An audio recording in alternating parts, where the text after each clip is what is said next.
Thank God the old bat is finally gone. Now we can run this foundation the way it should be run, without her outdated interference. Richard Blackwood declared to the packed funeral chapel, completely unaware that the deceased 70-year-old woman he was eulogizing was standing in the back doorway, very much alive, having spent the past 6 months systematically documenting how he had embezzled over $2.3 million from the Riverside Children's Foundation, the charity she had built from nothing and still legally controlled, and whose board of directors sitting in those pews had no idea they were about to witness the most. My name is Dr. Eleanor Riverside, and I am very much alive.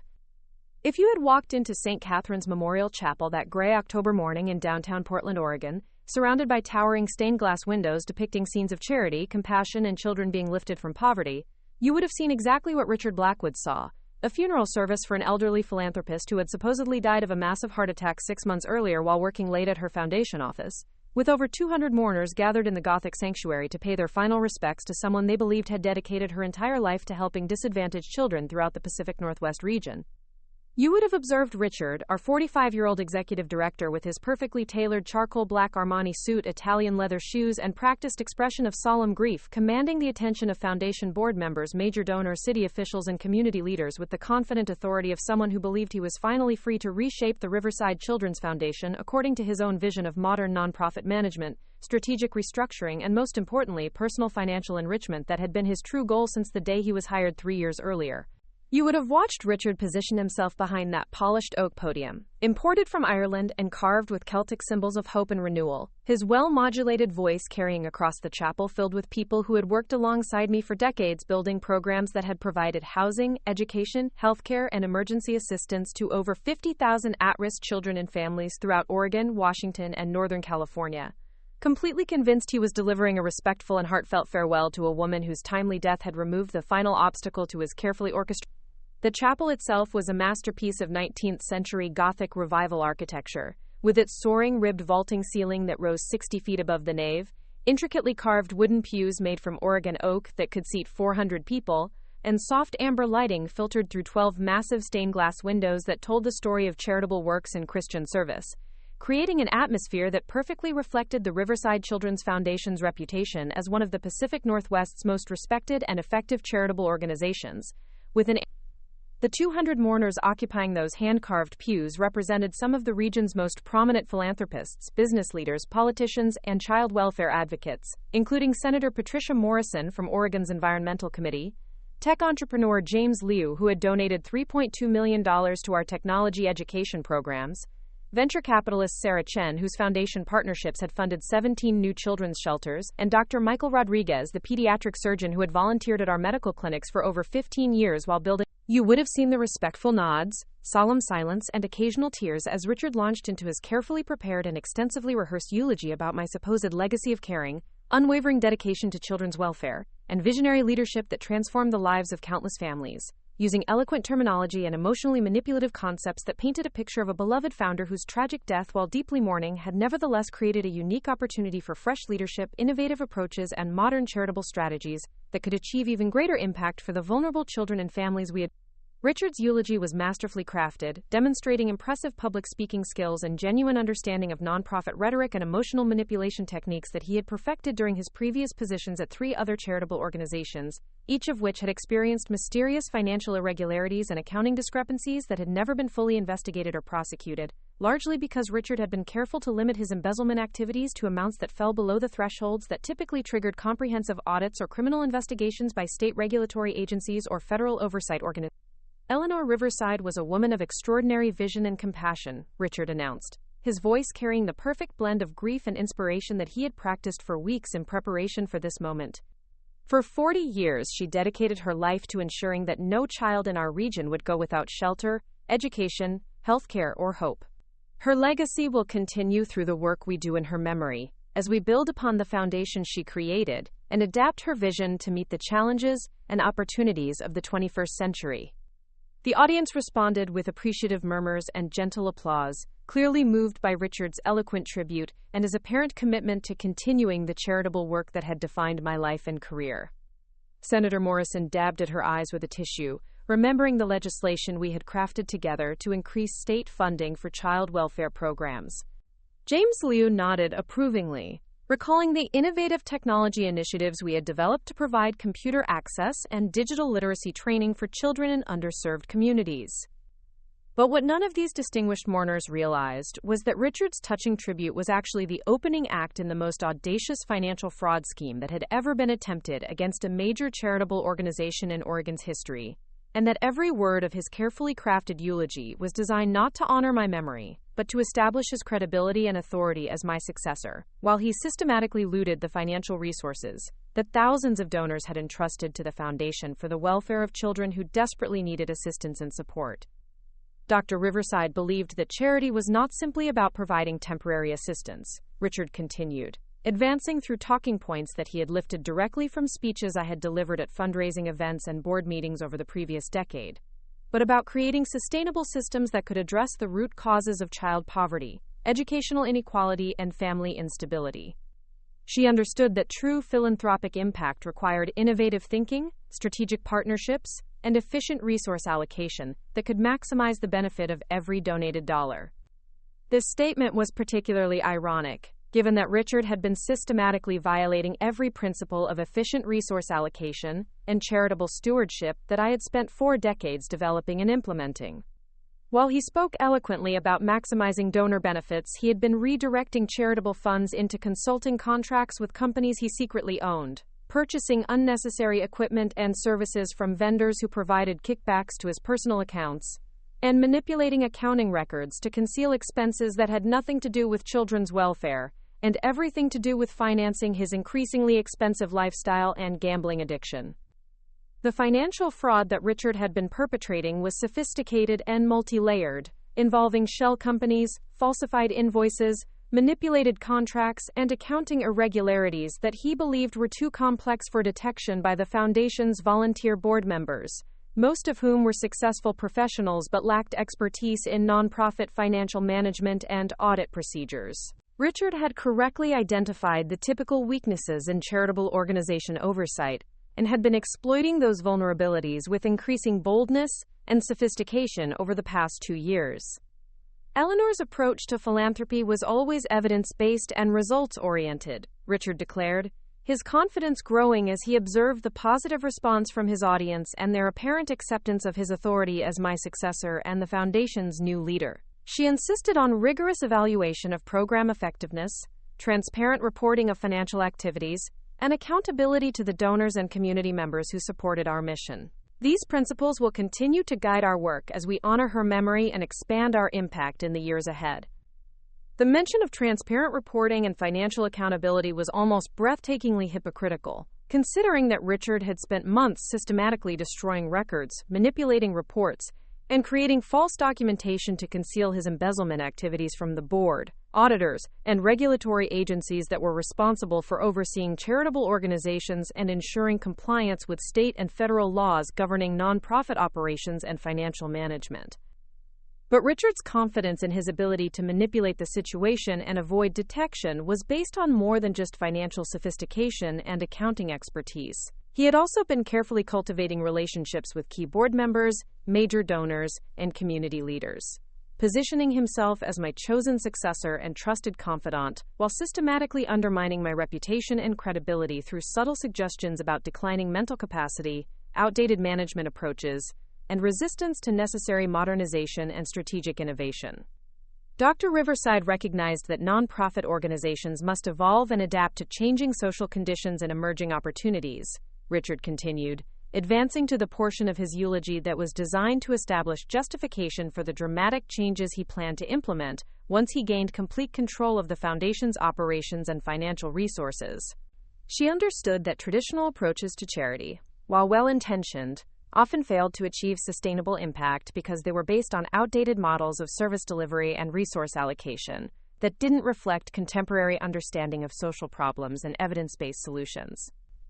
This characterization of my supposed recognition of traditional charity limitations was completely fabricated, representing Richard's attempt to create retroactive justification for the organizational changes and program eliminations he planned to implement.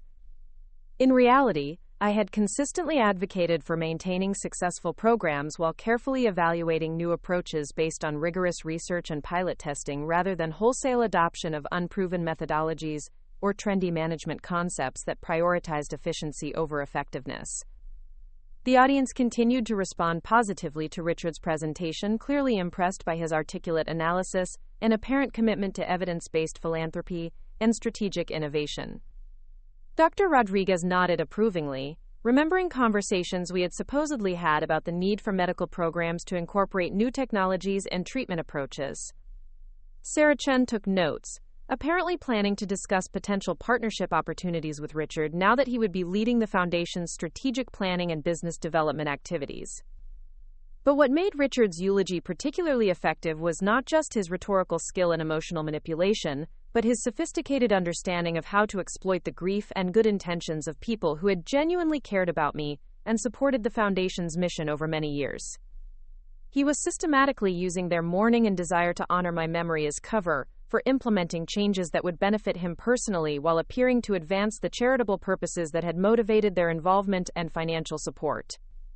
One of Eleanor's greatest strengths was her ability to identify and develop talented professionals who shared her commitment to children's welfare, Richard announced, transitioning to the portion of his eulogy that was designed to establish his credibility and authority while appearing to be humble about his qualifications and grateful for the opportunity to continue my work. She invested tremendous time and energy in mentoring the next generation of nonprofit leaders, ensuring that her vision and values would continue long after her retirement or death. This statement was particularly audacious, given that Richard had been hired not because of any mentoring relationship or shared vision, but because he had interviewed well and provided references from previous employers who were eager to recommend him for positions at other organizations, partly because they had been relieved to see him leave before his financial irregularities were discovered and became public scandals that could damage their own reputations and organizational credibility. Richard's previous employment history included positions at the Pacific Coast Environmental Alliance, where he had been quietly dismissed after audit discrepancies involving $300,000 in program funds that were never satisfactorily explained or recovered, the Mountain West Education Foundation, where his departure had coincided with the discovery of consulting contracts that appeared to violate conflict of interest policies and financial oversight procedures, and the Northern California Health Initiative, where his resignation had preceded by 2 weeks a state regulatory investigation into expense reimbursements and vendor relationships. But Richard had been careful to leave each previous position before formal investigations were completed or criminal charges were filed, and he had maintained professional references and networking relationships that allowed him to continue advancing his career in nonprofit management, while developing increasingly sophisticated approaches to financial fraud and organizational manipulation that were designed to maximize personal benefit while minimizing detection risks and legal exposure. Eleanor understood that effective philanthropy required not just good intentions but professional expertise, strategic thinking, and operational excellence, Richard continued, building toward the climax of his eulogy and the establishment of his authority to implement the changes he had been planning since my supposed death 6 months earlier. She recognized that the challenges facing children and families in our region were becoming more complex and required innovative solutions that could only be developed by leaders who understood both traditional charitable principles and contemporary management methodologies.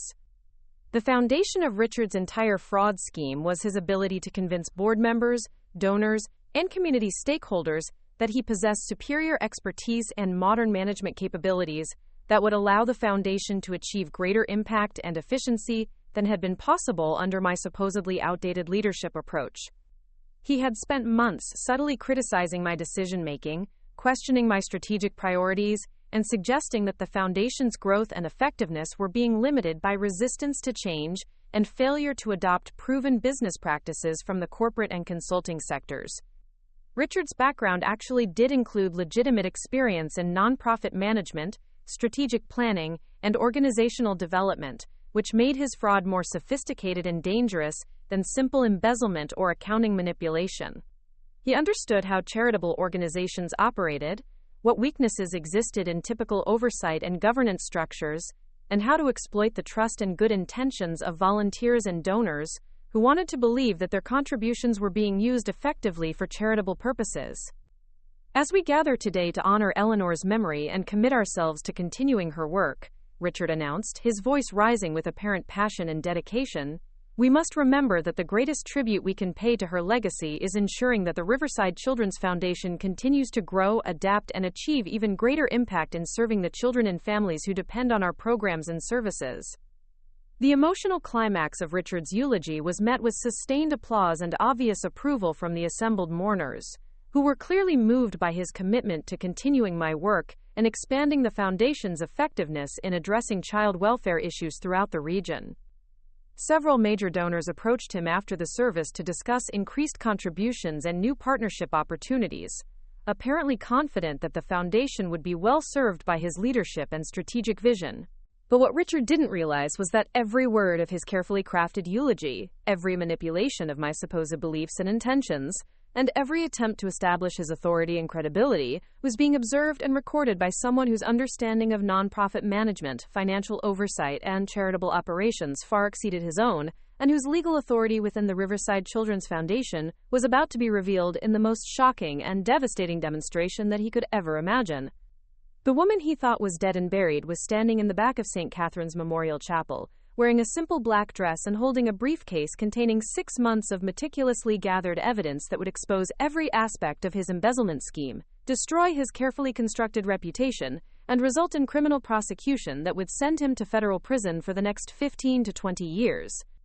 But before I revealed the devastating truth about Richard's financial fraud and the consequences that would follow his systematic betrayal of charitable trust and donor confidence, I wanted to observe one final moment of his absolute certainty about his success and his complete confidence in his ability to manipulate well-intentioned people into supporting his criminal enterprise, while believing they were honoring my memory and advancing the welfare of vulnerable children throughout the Pacific Northwest.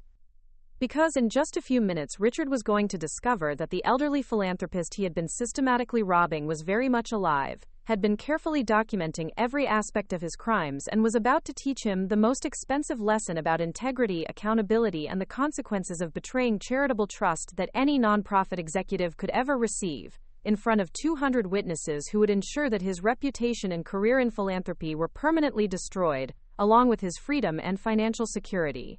To truly understand the devastating magnitude of Richard Blackwood's miscalculation and the systematic betrayal that had been unfolding for 3 years under the noses of some of the Pacific Northwest's most respected philanthropists and community leaders, you need to understand exactly who Richard believed himself to be, who he thought I was, and how he had constructed an elaborate professional identity and criminal enterprise based on assumptions about death, authority, and the ability to manipulate charitable organizations that were about to destroy everything he had worked to steal and build within the nonprofit sector.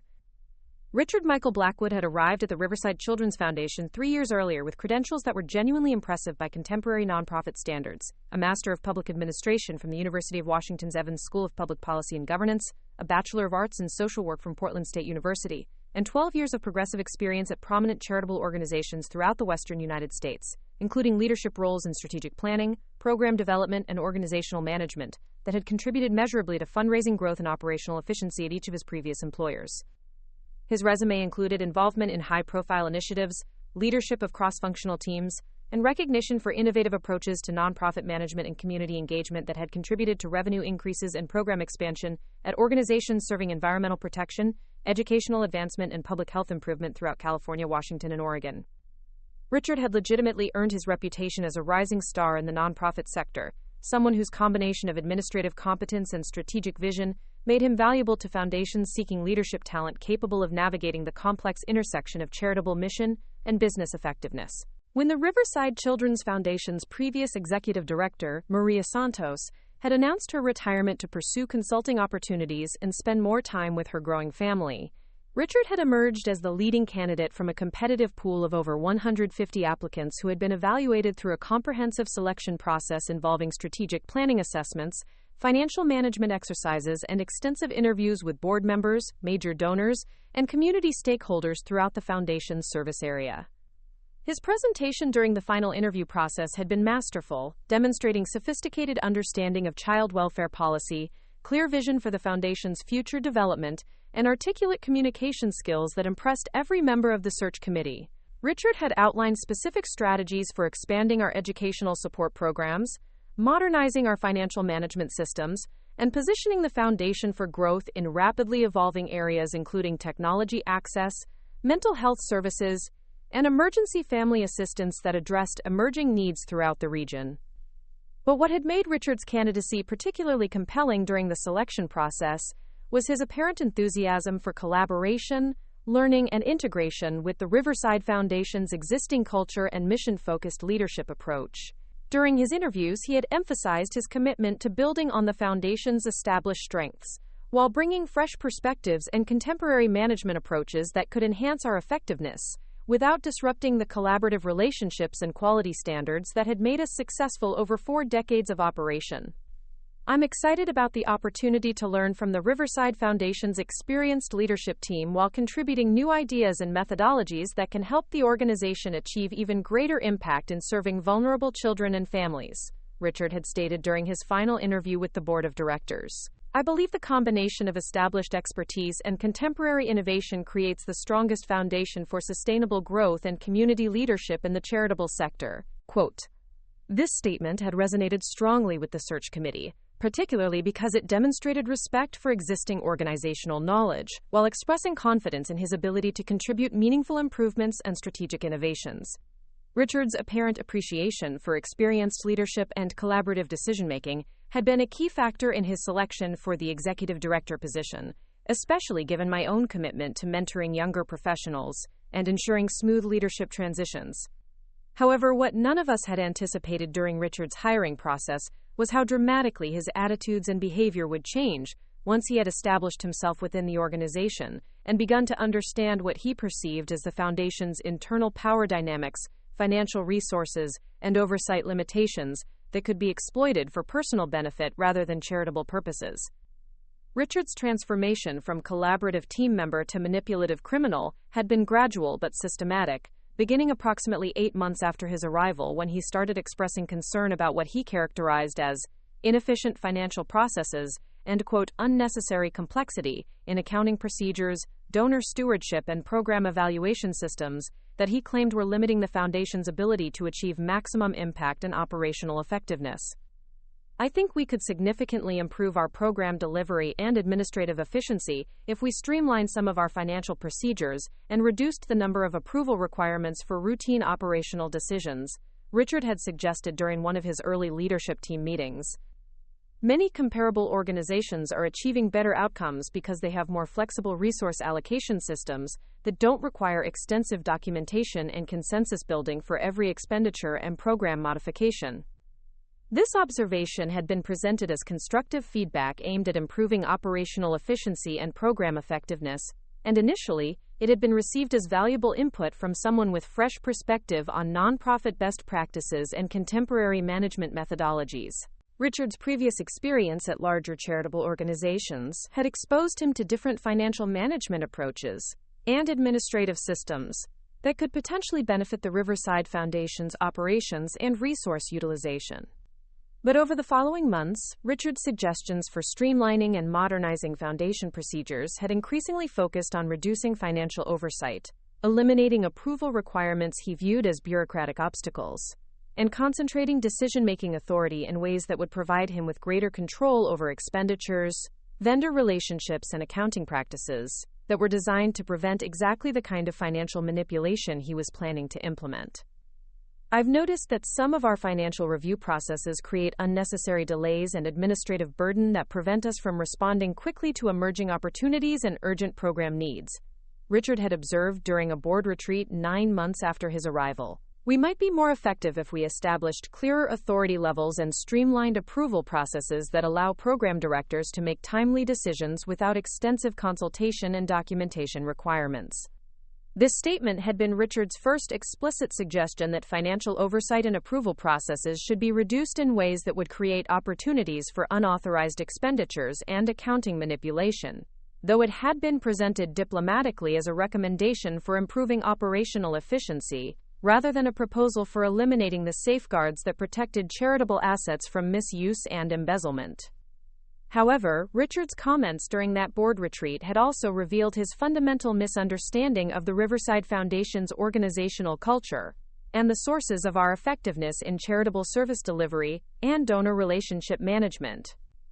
His assumption that streamlined approval processes and reduced documentation requirements would automatically improve program outcomes reflected a lack of appreciation for the careful balance between operational efficiency and financial accountability that had enabled our organization to maintain donor trust and community respect through multiple economic cycles and leadership transitions over 4 decades. The Riverside Foundation's success had been built not on rapid decision-making and minimal oversight, but on thoughtful evaluation of programs, careful stewardship of charitable resources, and comprehensive accountability systems that ensured donated funds were used effectively for their intended purposes, rather than being diverted to administrative expenses, unnecessary overhead, or personal benefit that violated donor trust and charitable obligations. Richard's previous experience at larger charitable organizations had exposed him to environments where rapid growth, aggressive fundraising, and constant program expansion were necessary for survival in competitive markets dominated by organizations with massive resources and national reach. But he had failed to recognize that the Riverside Foundation's position as a regional leader in child welfare services required different strategies and management approaches that prioritized trust, accountability, and sustainable impact over speed and operational flexibility. The board retreat where Richard had first suggested reducing financial oversight had also been the occasion when I had begun my careful observation of his attitudes toward accountability, stewardship, and collaborative decision-making processes that were essential to maintaining the Foundation's reputation and effectiveness in serving vulnerable children and families throughout our service area. During that retreat, held at a conference center overlooking the Columbia River Gorge, Richard had presented a comprehensive analysis of the Foundation's operational efficiency and strategic opportunities that demonstrated impressive research and genuine understanding of nonprofit management principles and contemporary best practices in charitable organization administration. His presentation had included detailed comparisons with similar organizations, analysis of emerging program models, and specific recommendations for administrative improvements and strategic initiatives that reflected sophisticated thinking about organizational development and effectiveness measurement. But Richard's presentation had also revealed concerning assumptions about financial management and oversight procedures that suggested potential conflicts with the Riverside Foundation's culture of transparency, accountability, and collaborative governance that had been essential to maintaining donor confidence and community support throughout our 40-year history of service and program development. His repeated references to administrative burden, bureaucratic obstacles, and unnecessary complexity had indicated that he viewed the Foundation's financial safeguards and approval processes as impediments to effective management rather than essential protections for charitable assets and donor trust that were fundamental to our legal obligations and ethical responsibilities as stewards of resources intended for child welfare and family support services. One of our biggest challenges, Richard had stated during his retreat presentation, is ensuring that our administrative systems support program effectiveness rather than creating barriers to innovation and responsive service delivery. We need to balance accountability requirements with operational flexibility that allows us to adapt quickly to changing community needs and emerging opportunities for impact. This statement had been accompanied by what appeared to be thoughtful consideration of accountability requirements and operational needs, but Richard's tone and emphasis had made it clear that he viewed financial oversight and approval processes as obstacles to efficient management rather than essential elements of responsible stewardship and legal compliance that were non-negotiable aspects of charitable organization operations. More concerning had been Richard's assumption that administrative efficiency should take priority over accountability systems, reflecting an approach to nonprofit management that could compromise the Foundation's ability to maintain donor trust, demonstrate program effectiveness, and comply with state and federal regulations governing charitable organizations and tax-exempt status requirements. Following the board retreat, I had begun attending more Foundation management meetings and financial planning sessions, not because my participation was required or because I lacked confidence in the leadership team's capabilities, but because Richard's comments had raised questions about his attitudes toward financial stewardship, legal compliance, and collaborative governance that needed to be assessed before they could influence organizational culture and operational procedures. My increased involvement in management discussions had initially been welcomed by Richard, who had interpreted my participation as evidence of active engagement and mentoring interest that could support his professional development and help him understand the Foundation's history, donor relationships, and program evolution that were essential background for effective leadership and strategic planning. Dr. Riverside, I'm grateful for your continued involvement in our strategic planning processes, Richard had commented after one of my early appearances at a program development meeting. Your institutional knowledge and experience with donor relationships will be invaluable as we work to expand our impact and develop new funding partnerships. Please feel free to share any insights or concerns about our current approaches and future direction. Richard's expression of gratitude for my participation had revealed his assumption that my involvement in management meetings was motivated by desire to provide mentoring support and historical context, rather than systematic evaluation of his attitudes toward financial stewardship and organizational governance that were fundamental to the Foundation's continued effectiveness and legal compliance. But Richard's response to my increased participation had also demonstrated positive qualities that made his character assessment more complex and nuanced than simple evaluation of integrity and trustworthiness.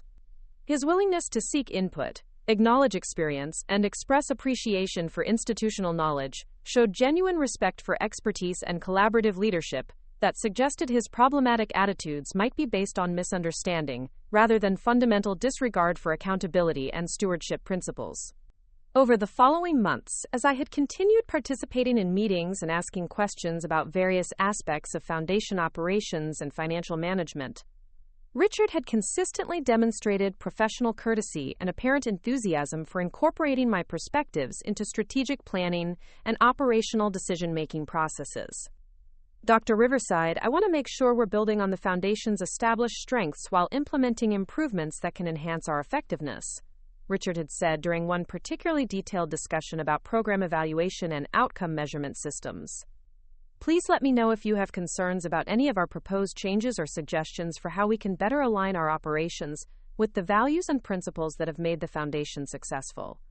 Richard's request for feedback about proposed changes had reflected his apparent recognition that organizational modifications should be consistent with established values and proven approaches, rather than wholesale adoption of new methodologies that might disrupt successful programs or damage relationships with donors and community partners who supported the Foundation's mission and operations. However, as the months had progressed and Richard had become more comfortable and confident in his role as executive director, his treatment of my input and oversight had gradually shifted from collaborative consultation to subtle resistance, and eventually to barely concealed frustration with what he viewed as unnecessary interference with efficient decision-making and modern management practices. Dr. Riverside, I appreciate your continued interest in our operational procedures, Richard had said during a recent financial planning meeting, but I think some of these detailed discussions about approval processes and documentation requirements might be more productive if we focused on strategic outcomes, rather than administrative protocols that may not be directly relevant to achieving our program goals and impact objectives. This statement had marked Richard's transition from viewing my participation as valuable mentoring and institutional knowledge sharing to treating it as obstacle to effective management and strategic implementation. His suggestion that financial discussions should focus on strategic outcomes rather than administrative protocols had revealed his assumption that accountability systems were separate from program effectiveness rather than essential foundations for maintaining the trust and resources necessary for sustainable charitable impact. But Richard's growing impatience with oversight and accountability had also coincided with increasingly bold assertions about operational modernization and administrative efficiency that revealed the depth of his misunderstanding about financial stewardship responsibilities and legal compliance requirements that were fundamental to charitable organization operations and tax-exempt status maintenance. I think the Riverside Foundation would benefit from adopting more contemporary approaches to financial management and resource allocation, Richard had suggested during a recent leadership team meeting. We should focus our accountability systems on demonstrating program outcomes rather than maintaining extensive documentation and approval processes that don't directly contribute to serving children and families in our community. Richard's recommendation for contemporary approaches to financial management had been his most explicit suggestion that traditional accountability systems should be eliminated or reduced in ways that would create opportunities for the kind of financial manipulation and resource diversion that he had been planning since his arrival at the Foundation.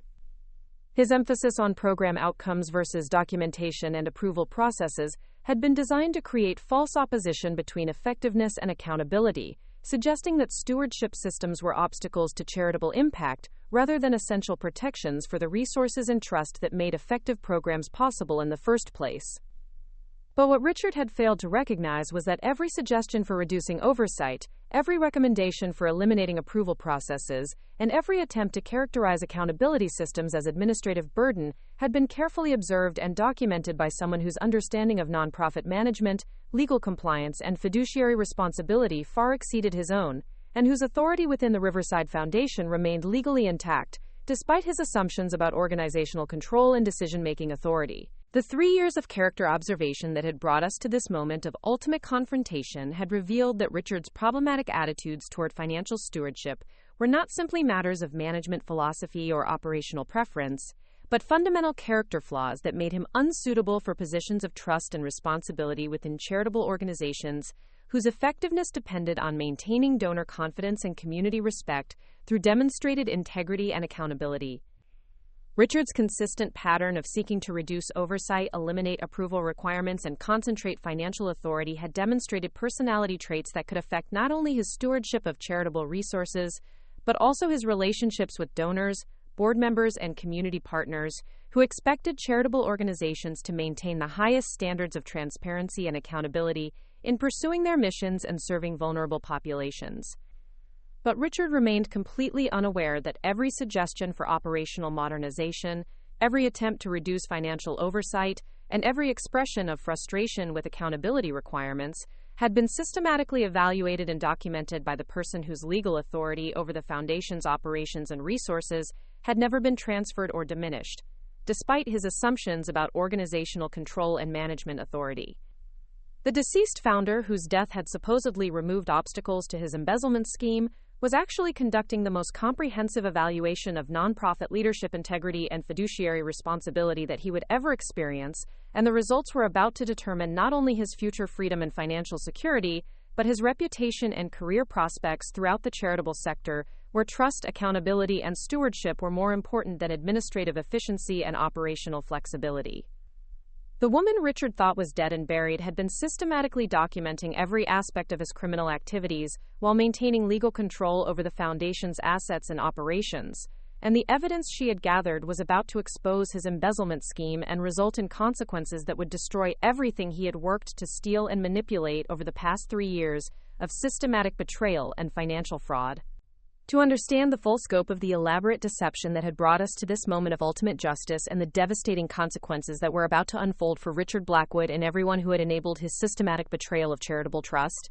you need to know the complete truth about my supposed death, the 6 months of meticulous investigation that had preceded this funeral service, and the comprehensive evidence-gathering operation that had documented every aspect of his embezzlement scheme while he believed he was operating without oversight or accountability from anyone with the authority to stop him.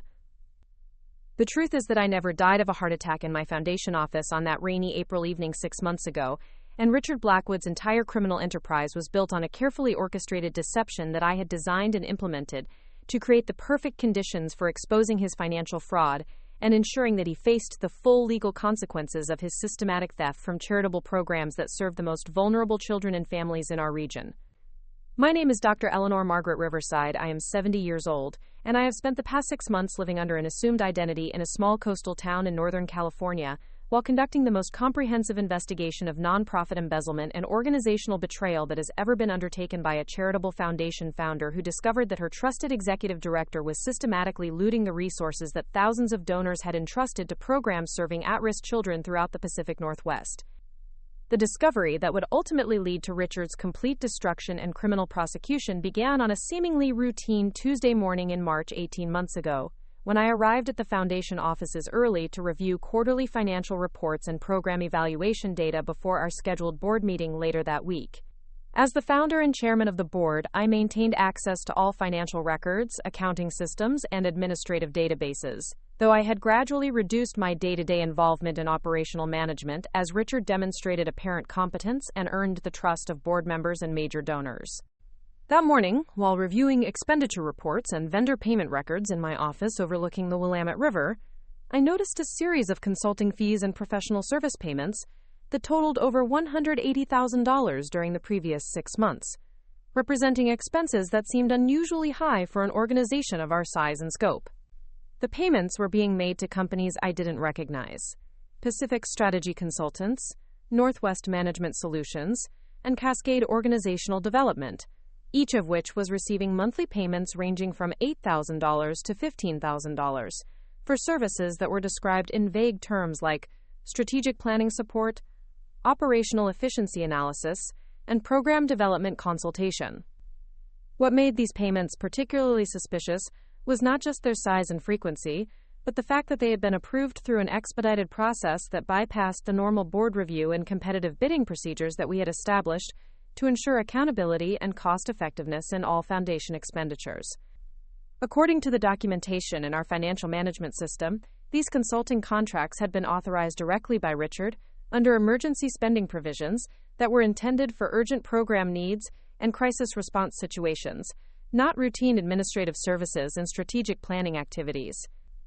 My initial investigation into these consulting payments revealed that all three companies had been established within the previous 12 months. Each had business addresses that corresponded to mail forwarding services rather than actual office locations, and none had websites, published client lists, or professional credentials that could be independently verified through standard business directories or industry associations. More disturbing was the discovery that all three companies had been incorporated by the same Sacramento law firm that specialized in establishing business entities for clients who preferred to maintain anonymity and minimize public disclosure of ownership and operational details.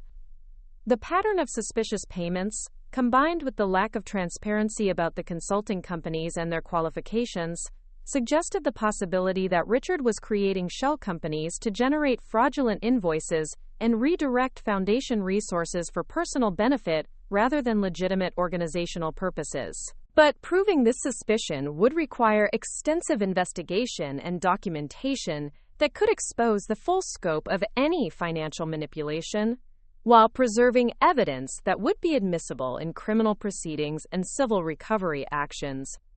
Rather than confronting Richard directly or involving law enforcement agencies that might conduct investigations in ways that could compromise evidence gathering or allow him to destroy records and conceal assets, I decided to undertake a comprehensive investigation using private investigators, forensic accountants, and legal experts who could work discreetly to document the full extent of any criminal activities while developing strategies for recovery and prosecution that would maximize the likelihood of successful outcomes. The investigation team I assembled included former FBI agents who specialized in white-collar crime and nonprofit fraud, certified public accountants with expertise in forensic auditing and embezzlement detection, and attorneys who had extensive experience in charitable organization law and fiduciary breach litigation. This team was coordinated by Margaret Chen, a private investigation firm owner and former federal prosecutor who had successfully handled dozens of similar cases involving nonprofit executives who had exploited their positions of trust for personal financial gain. Over the following 6 months, this investigation team conducted comprehensive analysis of foundation financial records, vendor relationships, and administrative procedures that revealed the full scope of Richard's embezzlement scheme and the sophisticated methods he had developed to conceal his criminal activities from board members, auditors, and regulatory agencies. The evidence they gathered demonstrated that Richard's financial fraud extended far beyond the suspicious consulting payments I had initially discovered and involved multiple categories of theft and manipulation that had been ongoing for over 2 years. The forensic audit revealed that Richard had established a network of at least 12 shell companies that were systematically receiving payments from the foundation for services that were never actually provided or were grossly overpriced compared to market rates for comparable work. These shell companies included consulting firms, equipment suppliers, technology service providers, and maintenance contractors that existed only on paper, but were generating invoices that were being paid through automated systems that Richard had modified to bypass normal approval and verification procedures. In addition to the shell company scheme, the investigation documented that Richard had been manipulating employee payroll systems to create phantom positions and salary payments that were being deposited into bank accounts he controlled, while falsifying personnel records and tax reporting documents to conceal these fraudulent payments from auditors and regulatory agencies. The payroll fraud included payments to individuals who had never worked for the foundation, inflated salaries for employees who were receiving kickbacks for their participation in the scheme, and overtime payments for work that was never actually performed or documented. The evidence also showed that Richard had been systematically overcharging the foundation for legitimate expenses by marking up vendor invoices, adding unauthorized fees and surcharges, and manipulating expense reimbursement systems to obtain payments for personal expenses that had nothing to do with foundation business or charitable activities. These expense manipulations included travel costs for personal vacations that were disguised as program site visits, restaurant meals with family members that were characterized as donor development activities, and purchases of luxury items that were falsely categorized as office equipment and program supplies. But perhaps the most disturbing aspect of Richard's criminal activities was his manipulation of program reporting and outcome measurement systems to conceal the fact that his embezzlement was directly reducing the resources available for serving children and families who depended on foundation programs for housing assistance, educational support, healthcare access, and emergency financial aid. The investigation revealed that several programs had been scaled back or eliminated entirely to free up funds for Richard's fraudulent schemes, while public reports and donor communications continued to claim that these programs were operating at full capacity and achieving successful outcomes. The comprehensive nature of Richard's embezzlement, combined with the sophisticated methods he had developed to conceal his activities and manipulate foundation operations, made it clear that exposing his crimes and ensuring successful prosecution would require evidence-gathering methods that went beyond traditional auditing and investigation procedures. Richard had demonstrated awareness of standard oversight mechanisms and had developed countermeasures that could allow him to destroy evidence, transfer assets, and escape accountability if he became aware that his activities were being investigated. After consulting with law enforcement officials and legal experts about the best strategies for ensuring successful prosecution and asset recovery, I made the decision to implement the most comprehensive evidence-gathering operation that had ever been undertaken in a nonprofit embezzlement case. This operation would require creating conditions where Richard believed he was operating without any oversight or accountability, while sophisticated surveillance and documentation systems captured every aspect of his criminal activities in ways that would provide irrefutable evidence for criminal prosecution and civil recovery proceedings.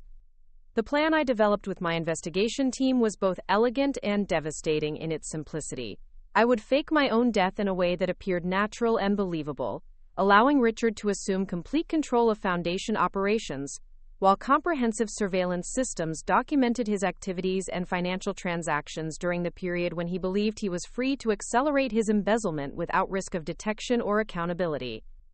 The staged death required months of careful planning and coordination with medical professionals, legal experts, and investigation specialists who could create a believable scenario, while ensuring that all surveillance and evidence-gathering activities would be legally admissible and ethically defensible in criminal and civil proceedings. The death had to appear natural enough to avoid triggering detailed investigation by law enforcement or insurance companies, while creating conditions that would encourage Richard to expand his criminal activities in ways that would provide comprehensive evidence of his guilt and criminal intent. Working with a retired cardiologist who had experience in forensic medicine and legal consulting, we developed a scenario where I would appear to suffer a massive heart attack while working late in my foundation office, with medical documentation that would support the conclusion that death had resulted from natural causes related to stress, overwork, and pre-existing cardiovascular conditions that could be verified through medical records and physician testimony.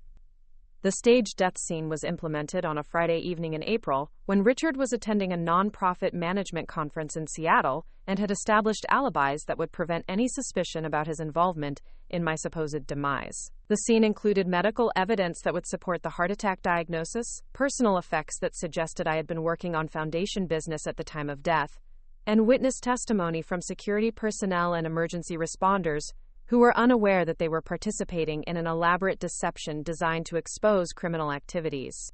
The medical examiner who responded to the scene was a former colleague who understood the importance of the investigation and was willing to provide death certification that would satisfy legal requirements while preserving the integrity of our evidence-gathering operation. The funeral arrangements were coordinated by family members and friends who were aware of the deception and committed to maintaining the cover story that would allow the investigation to proceed without interference from Richard or other potential co-conspirators. During the 6 months following my staged death, I lived under the assumed identity of Margaret Chen in the coastal town of Mendocino, California, while coordinating the most comprehensive surveillance and evidence-gathering operation that had ever been conducted in a non-profit embezzlement case. The investigation team maintained continuous monitoring of Richard's activities, financial transactions, communications, and foundation operations through methods that included electronic surveillance, financial monitoring, witness interviews, and document analysis that captured every aspect of his criminal enterprise. The evidence gathered during this 6-month period exceeded our most optimistic expectations and documented criminal activities that were far more extensive and sophisticated than we had initially suspected. With complete control of foundation operations and no oversight from board members or other officials who might question his decisions, Richard had dramatically expanded his embezzlement activities and implemented new schemes that demonstrated both his criminal intent and his complete disregard for the charitable mission and donor trust that were supposed to guide foundation operations. The surveillance documented that Richard had accelerated his shell company payments, increasing monthly fraudulent invoices from approximately $30,000 to over $85,000 by creating additional fake businesses and expanding the scope of services that were supposedly being provided to the foundation.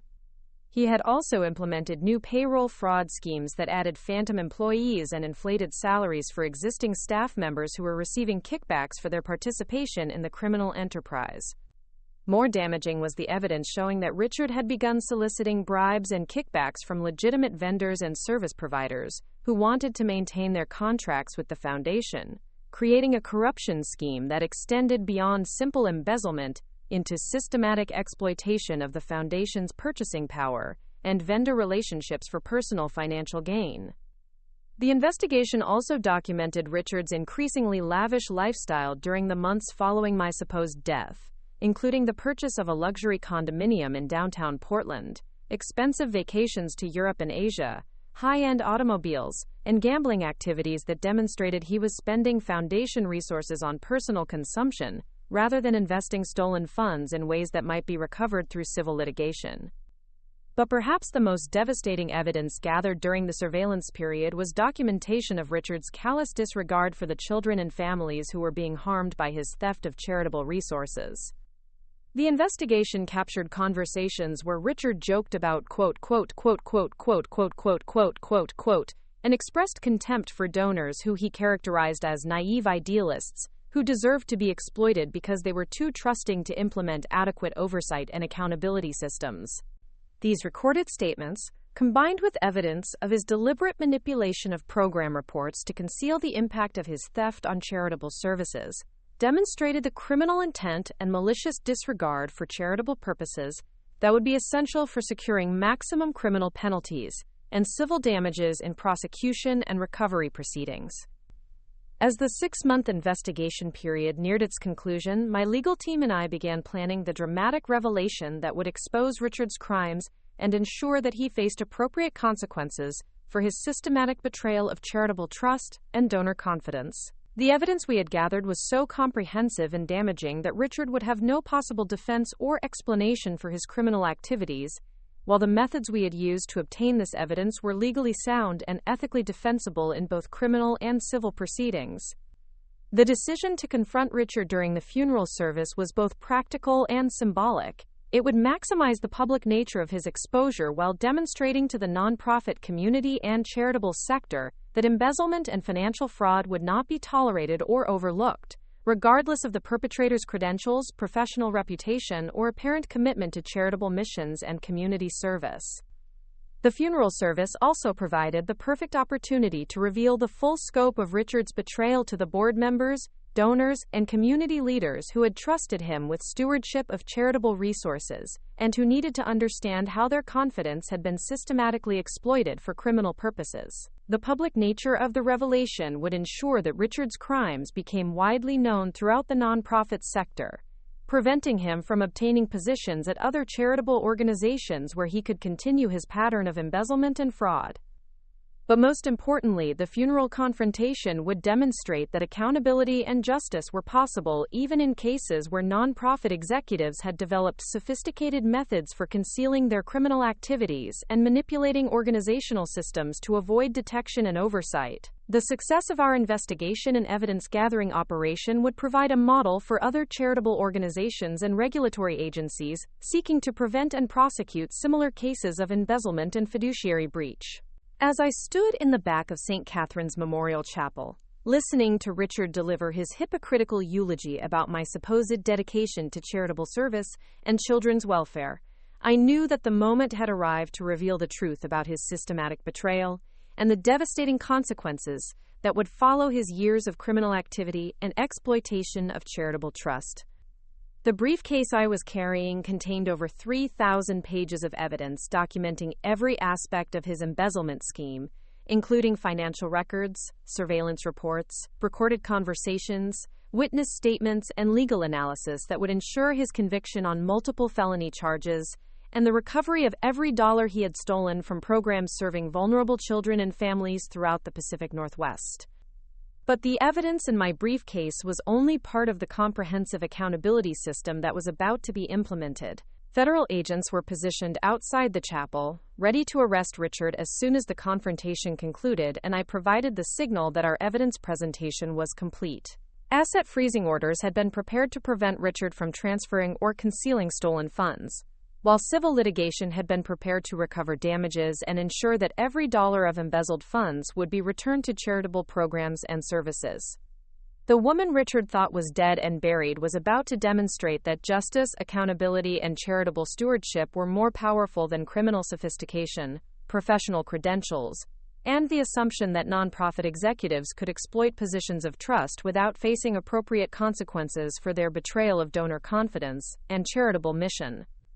In just a few moments, Richard Blackwood was going to discover that the most expensive mistake anyone could make in the nonprofit sector was underestimating the determination of someone who had dedicated her life to protecting charitable resources and ensuring that vulnerable children and families received the services and support that donors had intended them to receive through their contributions to organizations they trusted, to maintain the highest standards of integrity and accountability. To fully appreciate the sophisticated nature of the comprehensive evidence-gathering operation that had been systematically documenting Richard Blackwood's criminal activities while he believed he was operating without oversight or accountability, you need to understand the detailed strategic framework that my investigation team had developed and implemented during the 6 months following my staged death, and how every aspect of this operation had been designed to capture irrefutable evidence while ensuring that our methods would withstand the scrutiny of criminal prosecutors, civil litigation attorneys, and regulatory agencies who would be responsible for holding Richard accountable for his systematic betrayal of charity.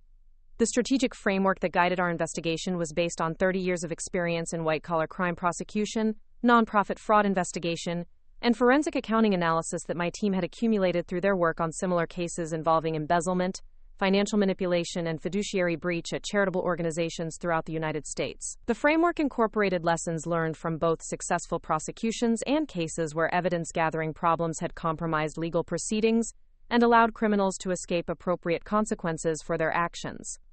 The primary architect of our strategic approach was Dr. Margaret Chen, the former federal prosecutor and private investigations specialist, who had agreed to coordinate our evidence-gathering operation and serve as liaison with law enforcement agencies that would ultimately be responsible for criminal prosecution and asset recovery efforts. Dr. Chen's background included 15 years as an assistant United States attorney specializing in white-collar crime, followed by 10 years of private practice focusing on nonprofit fraud investigation and civil recovery litigation that had resulted in the successful prosecution of over 40 executives who had embezzled funds from charitable organizations. The key to successful prosecution in nonprofit embezzlement cases, Dr. Chen had explained during our initial planning meetings, is demonstrating criminal intent through systematic documentation of the defendant's knowledge that their actions were illegal and harmful to charitable purposes. We need evidence showing not just that funds were misappropriated, but that the defendant understood they were stealing from programs serving vulnerable populations and made deliberate choices to continue their criminal activities despite knowing the harm they were causing. Dr. Chen's emphasis on documenting criminal intent reflected her understanding that sophisticated embezzlement cases often involve defendants who could claim that their actions were based on misunderstanding of policies, authorization from supervisors, or good faith efforts to improve organizational efficiency rather than deliberate criminal activity designed to benefit themselves at the expense of charitable missions and donor intentions.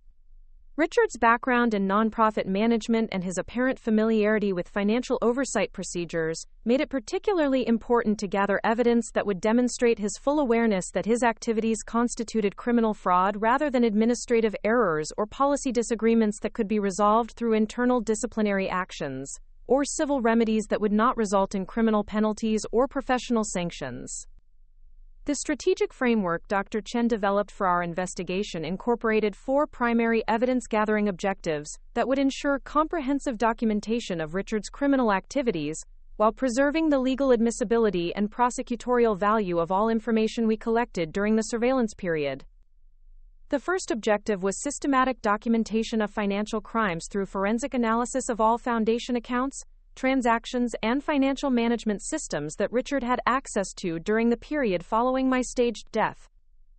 This financial documentation would provide the quantitative foundation for criminal charges by establishing the precise amounts that had been stolen, the methods used to conceal the theft, and the impact of the embezzlement on charitable programs and services that were supposed to benefit from foundation resources. The forensic accounting analysis was conducted by Patricia Williams, a certified public accountant and certified fraud examiner, who had 25 years of experience in nonprofit financial management and embezzlement investigation. Patricia's team included specialists in electronic financial systems, banking regulations, and tax compliance, who could analyze every aspect of Richard's financial activities and identify all accounts, transactions, and assets that were connected to his embezzlement scheme. Our goal is to follow every dollar that Richard has stolen and document the complete financial trail from the initial theft through all subsequent transactions, investments, and expenditures, Patricia explained during our first strategic planning session. We need to identify all bank accounts, investment portfolios, real estate purchases, and other assets that represent proceeds from his criminal activities, while documenting the specific foundation programs and services that were reduced or eliminated as a result of his theft. Patricia's approach to financial documentation involved continuous monitoring of all foundation accounts and transactions, combined with surveillance of Richard's personal banking activities, credit card usage, investment accounts, and major purchases that could represent spending of stolen funds. This comprehensive financial monitoring required coordination with banking institutions, investment companies, and credit reporting agencies that could provide detailed records of Richard's financial activities without alerting him to the investigation.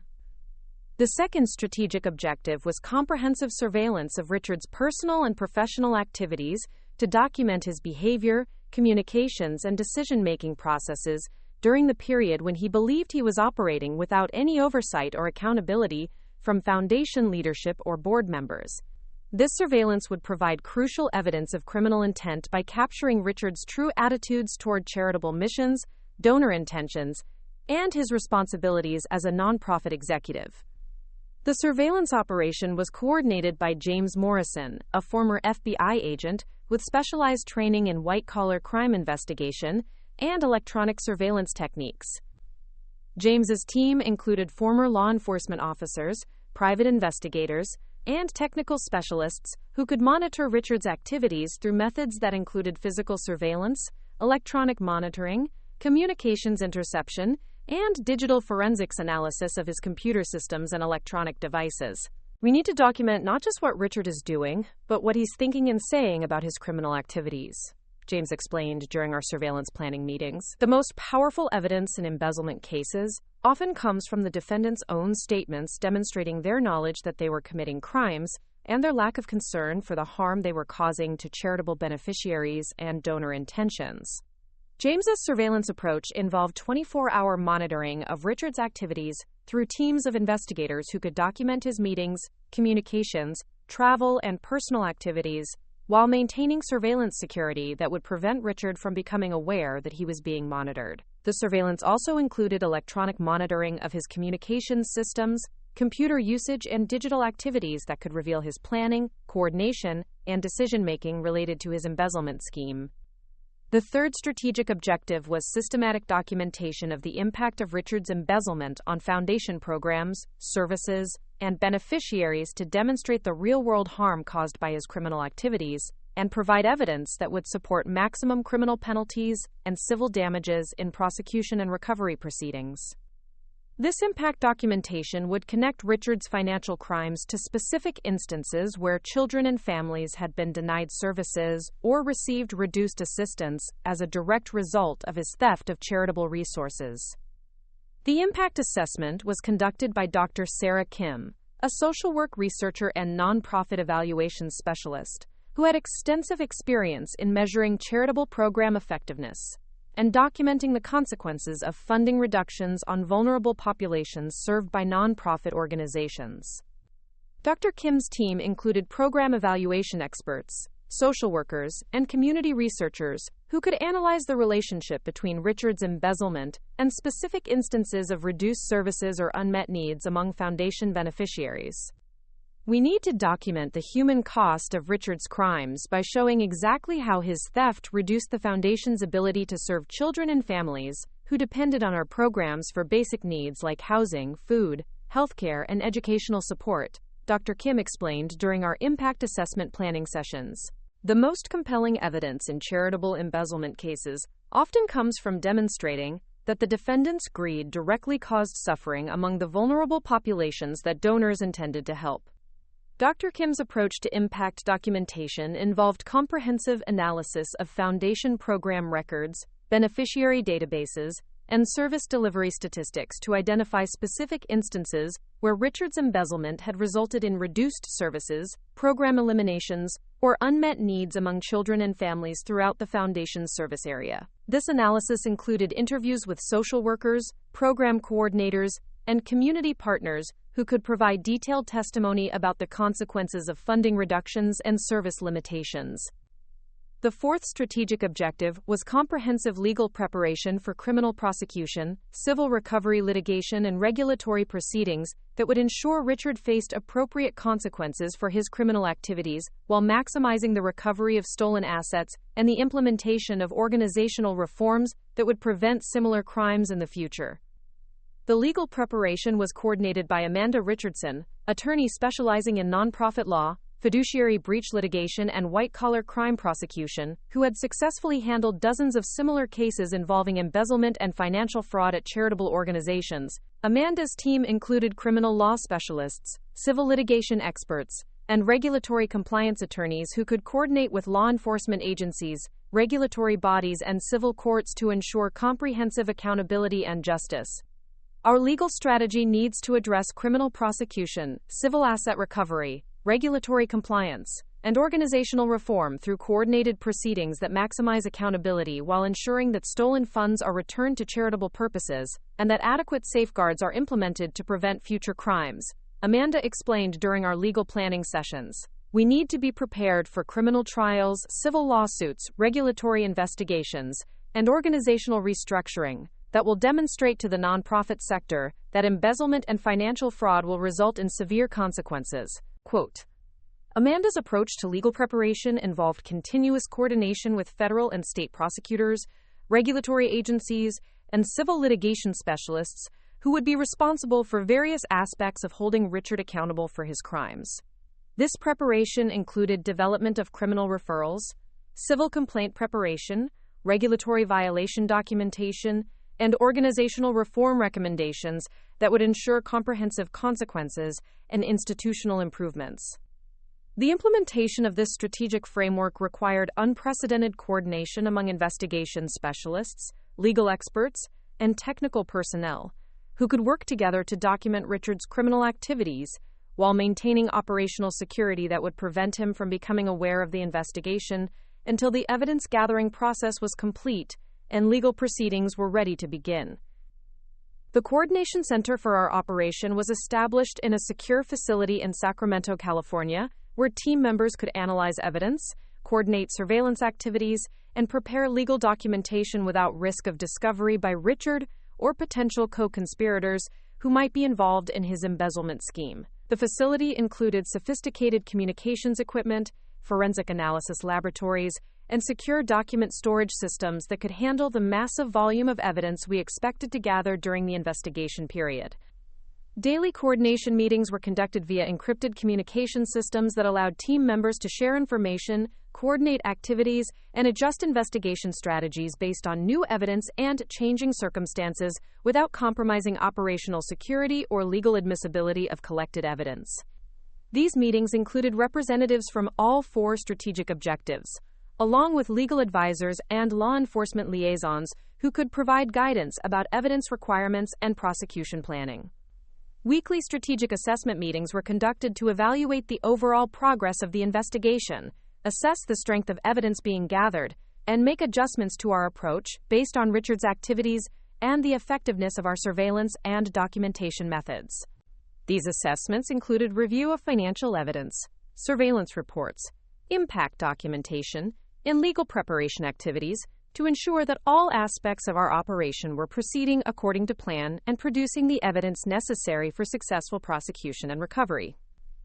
Monthly legal review meetings were conducted with prosecutors, regulatory officials, and civil litigation specialists, who would ultimately be responsible for holding Richard accountable for his crimes.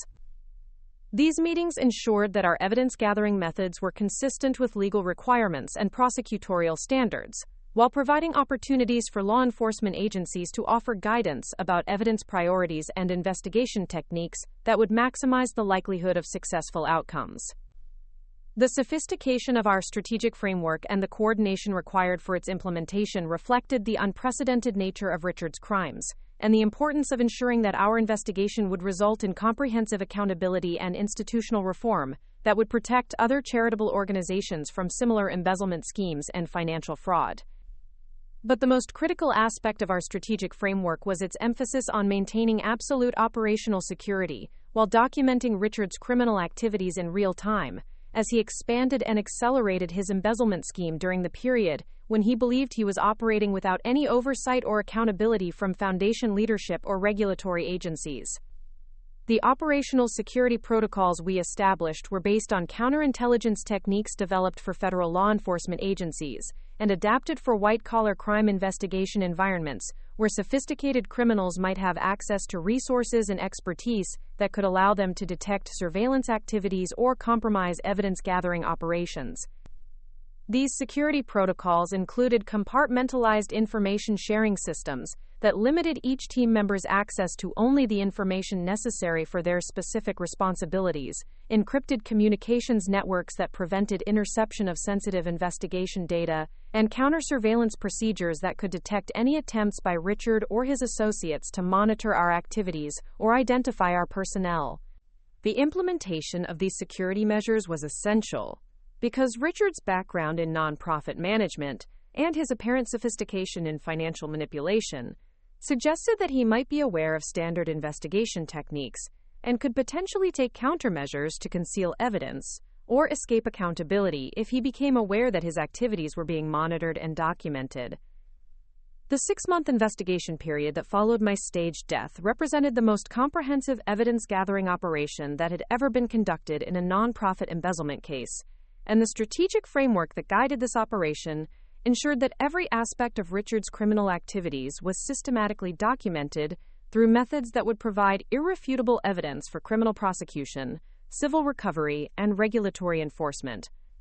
As Richard stood at that podium delivering his hypocritical eulogy about my supposed dedication to charitable service and children's welfare, he had no idea that every word he spoke was being recorded by sophisticated surveillance equipment operated by a team of investigators who had spent 6 months documenting his systematic betrayal of charitable trust and donor confidence. The strategic framework that had guided our investigation was about to demonstrate its effectiveness through the most comprehensive exposure of nonprofit embezzlement and financial fraud that had ever been attempted, and the evidence we had gathered would ensure that Richard faced the maximum possible consequences for his crimes, while providing a model for other charitable organizations seeking to prevent and prosecute similar cases of executive misconduct and fiduciary breach. The woman he thought was dead and buried had orchestrated an investigation operation that was about to revolutionize how the nonprofit sector addressed embezzlement and financial fraud, while ensuring that Richard Blackwood became a cautionary example of what happened to executives who betrayed charitable trust and exploited positions of responsibility for personal financial gain at the expense of vulnerable children and families who depended on foundation programs for essential services and support. The first major test that would reveal the true depth of Richard Blackwood's criminal character and provide devastating evidence of his complete disregard for charitable purposes and vulnerable beneficiaries occurred just 3 weeks after my staged death, when what appeared to be a routine funding crisis provided the perfect opportunity to observe how he would handle high-stakes decisions involving charitable resources, when he believed he was operating without any oversight, accountability, or moral constraints from foundation leadership or board members who might question his priorities and decision-making processes. It was during the second week of May, when the Pacific Northwest was experiencing its most severe spring flooding in over 30 years, that the true magnitude of Richard's callousness and criminal intent would be revealed through his response to an emergency situation that required immediate deployment of foundation resources to provide shelter, food, medical care, and emergency assistance to over 4,000 children and families who had been displaced from their homes by unprecedented rainfall and river flooding throughout Oregon and southern Washington. The crisis began on a Tuesday morning when the Columbia River reached flood stage at multiple locations, forcing the evacuation of low-income housing developments, mobile home parks, and rural communities where many of the families served by our foundation programs lived in substandard housing that was particularly vulnerable to water damage and structural failure during extreme weather events. The American Red Cross, Federal Emergency Management Agency, and state emergency services had established temporary shelters in school gymnasiums and community centers, but these facilities were quickly overwhelmed by the number of displaced families who needed immediate assistance with basic necessities like clothing, food, medications, and temporary housing arrangements. The Riverside Children's Foundation had been the primary source of emergency assistance during previous natural disasters and community crises, maintaining a $2.8 million emergency response fund that was specifically designated for providing immediate aid to children and families affected by floods, earthquakes, fires, and other catastrophic events that could displace vulnerable populations and create urgent needs for shelter, food, healthcare, and other essential services that government agencies and other charitable organizations might not be able to provide quickly or comprehensively.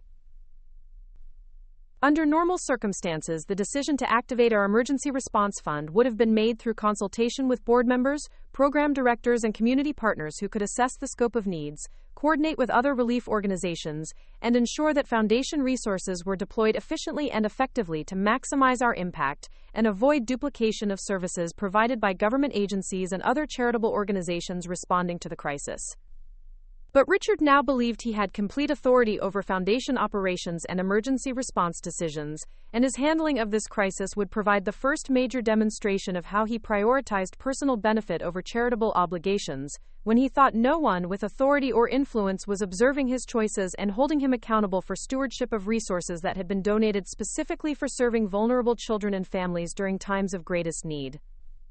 The surveillance team led by James Morrison had been monitoring Richard's activities and communications continuously since my staged death, and they were perfectly positioned to document his response to the flooding emergency through comprehensive recording of his phone calls, meetings, email communications, and decision-making processes during the critical first 72 hours when immediate action was necessary to prevent suffering and potentially save lives among displaced families who had nowhere else to turn for assistance.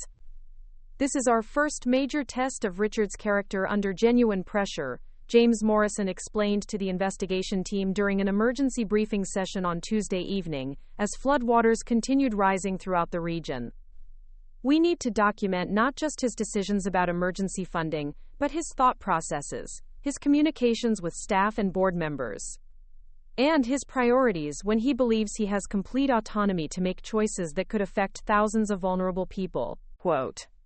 "The surveillance equipment that James's team had installed in Richard's office, home, and vehicle was capable of capturing every conversation, phone call, and electronic communication, while teams of investigators maintained visual surveillance of his activities and meetings to provide comprehensive documentation of his behavior during this crucial period when his true character and priorities would be revealed under the most challenging circumstances." The first indication of Richard's priorities came at 8:30 a.m. on Wednesday morning when Linda Patterson, the Foundation's Director of Emergency Services, called Richard's office to request immediate authorization to begin deploying emergency response funds to provide shelter, food, and basic necessities for the growing number of displaced families who were arriving at evacuation centers throughout the flood-affected region.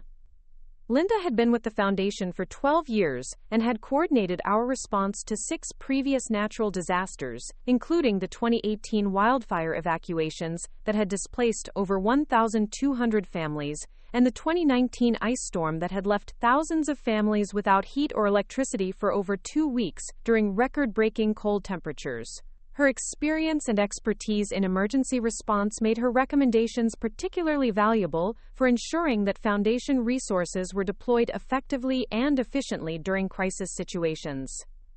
Richard, we have reports of over 800 families with children who have been evacuated from the Columbia River communities, and the Red Cross shelters are already at capacity, Linda explained during her call, which was being recorded by surveillance equipment in Richard's office. We need to activate the Emergency Response Fund immediately to provide temporary housing assistance, emergency food supplies,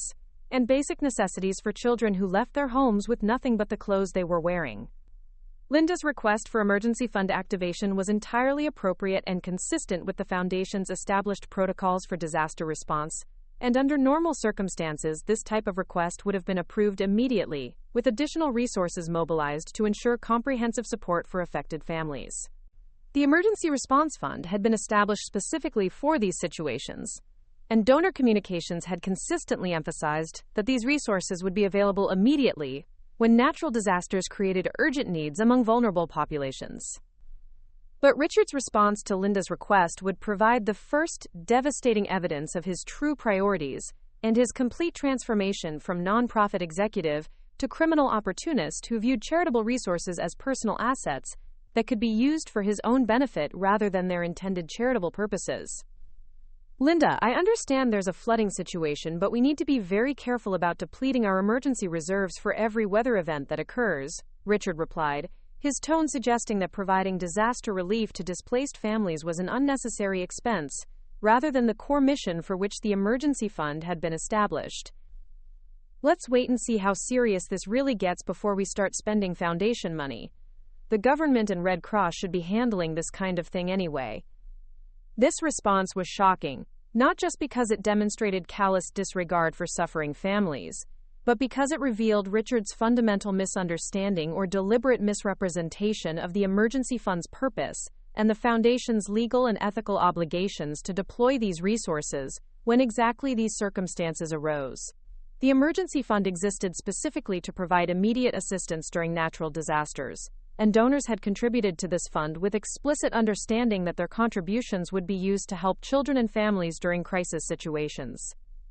Linda's reaction to Richard's dismissive response demonstrated the moral courage and professional integrity that had made her an exceptional emergency services coordinator, and revealed the stark contrast between her commitment to charitable mission and Richard's focus on preserving resources that he apparently viewed as available for his personal use rather than their designated charitable purposes.